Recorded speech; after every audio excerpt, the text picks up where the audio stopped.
Hi, I'm Nancy Rossi, and I am reflecting on the instructional model used by me at my school, Gateway Elementary. I believe that we are using the Marzano's new art and science of teaching. I don't believe that it's always used with exactness, and quite frankly, I didn't realize I was doing this model until I read more about this model. From what I know about NASOT, it is not a hybrid, and it focuses on three main categories. Feedback is ensuring that students are understanding their goals and receiving guidance on their progress. Content is delivering the instruction through well-designed lessons and reinforces their learning.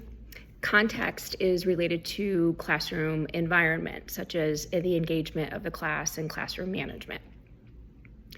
Again, I didn't realize that I was using the NASOT model as much as I was using it.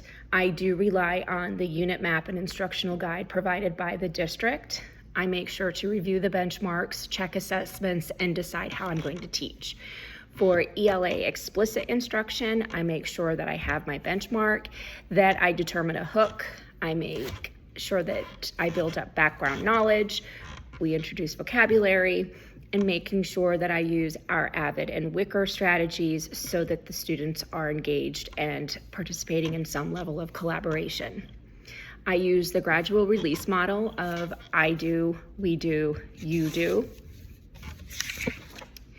And based on my observations and my instructional data, I will create small groups. They are usually a teacher-led group, an independent group, and a computer program, whether it be iReady or another instructional program. The parts of the NASOT model that I use really depend on the unit plan or the lesson plan and what is already included in our district plans.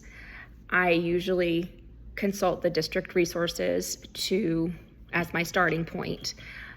I look at the benchmark, what skills are needing the most attention.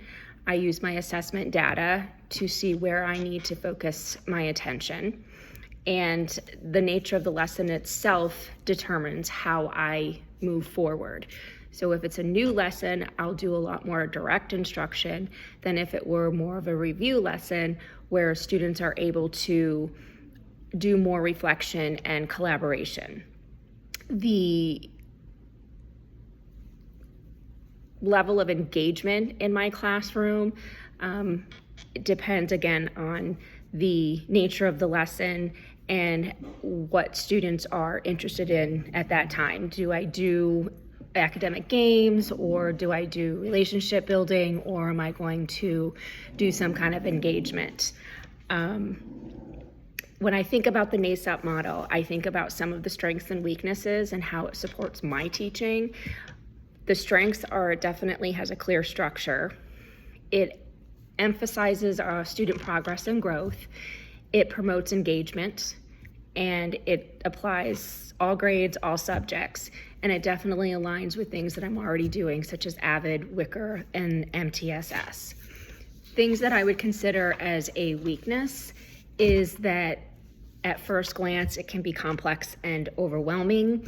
If you don't use it with exactness, it might be, or fidelity, it might be a little bit more inconsistent, and it takes a lot of time to make sure that you're planning thoroughly. I don't know how much training teachers might need to implement this, and it's a lot. But there is clarity, there's rigor, it's student-centered, and I would just need to make sure that it's something that can be sustainable. Thank you.